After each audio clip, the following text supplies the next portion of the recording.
Zimbabwe's President Robert Mugabe looks on as his deputy Emmerson Mnangagwa reads a card during Mugabe's 93rd birthday celebrations in Harare, Zimbabwe, February 21, 2017. REUTERSPhilimon Bulawayo Today. As I write, the leadership of the G40 faction in the ruling party has been detained. Many are in hiding or on the run, some resisted, and last night there was some gunfire and explosions, and I understand some close security people were shot and killed. This morning there was a clear statement by the army that they have taken charge.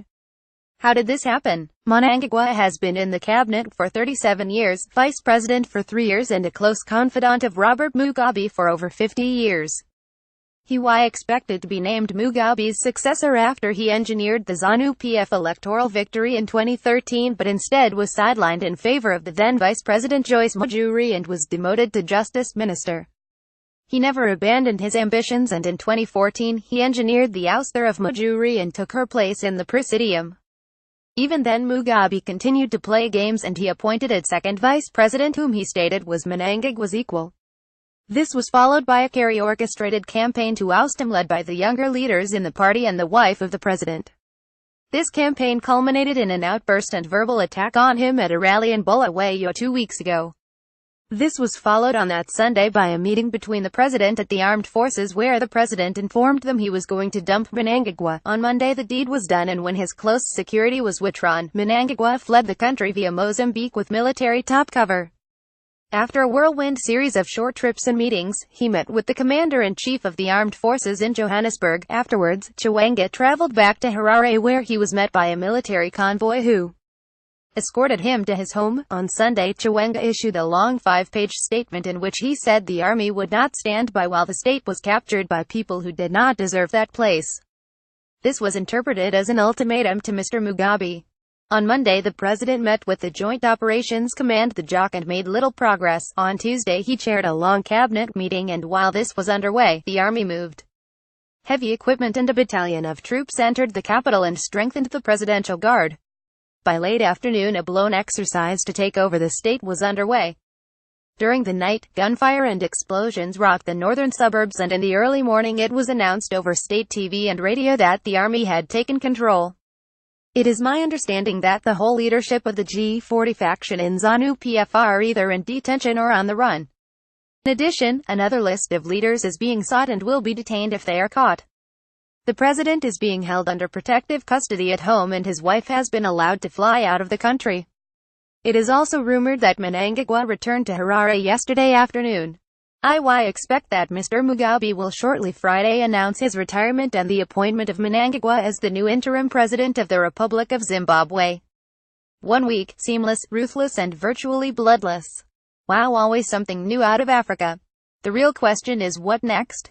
This exercise has been long in planning and is being managed against a clear timetable and set of goals. Mnangagwa is a clever man, a barrister at law, and a clever strategist. He is also ruthless and feared. He does not have a clean background and is partly responsible for several programs that involved gross human rights abuse and even genocide. But he is not known as a corrupt individual and certainly has a clear understanding of what is required to get Zimbabwe back on its feet.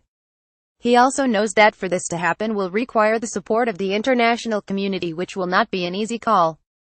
Many countries will be very skeptical and cautious in their dealings with any post-Mugabe regime that does not have clear democratic credentials that Mnangagwa knows will be nearly impossible to secure. For these reasons, I think we will see a cabinet reshuffle this weekend, followed by negotiations to form a national government that can meet the case for credibility and real change. Providing this has a broad base of capable individuals, it may work. The future of Zimbabwe and the region may depend on it. I know that a great deal of uncertainty swirls around the situation in the absence of any clear statements by any of the persons involved. Since the takeover on Tuesday night, the army has maintained a blackout on news and statements. I have no doubt that Emmerson Mnangagwa is behind the scenes pulling strings and directing activity. SADC has become involved, and everyone is behaving as if they have power and influence here. They have none, and no regime in the region has any capacity to either take on the Zimbabwe army or to put real pressure on the people here. South Africa, with its trade, transport, and financial links, could bring pressure to bear, but this is very limited. I see no sign that they are prepared to take on the situation to keep Mugabe in power.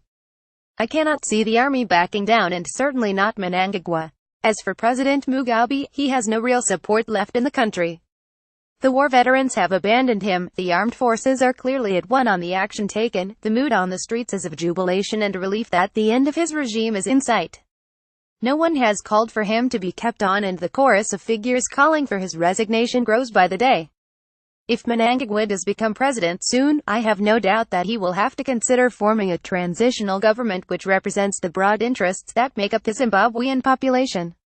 He must then face the international community, and they are going to demand that he commits the government to a free and fair election as soon as possible with a clear road map and timelines. They are going to demand that he returns to the Lima agreements negotiated in 2015 and 2016, and that he implements the new constitution and returns to the rule of law, respects property rights, and lifts all restrictions on speech and association.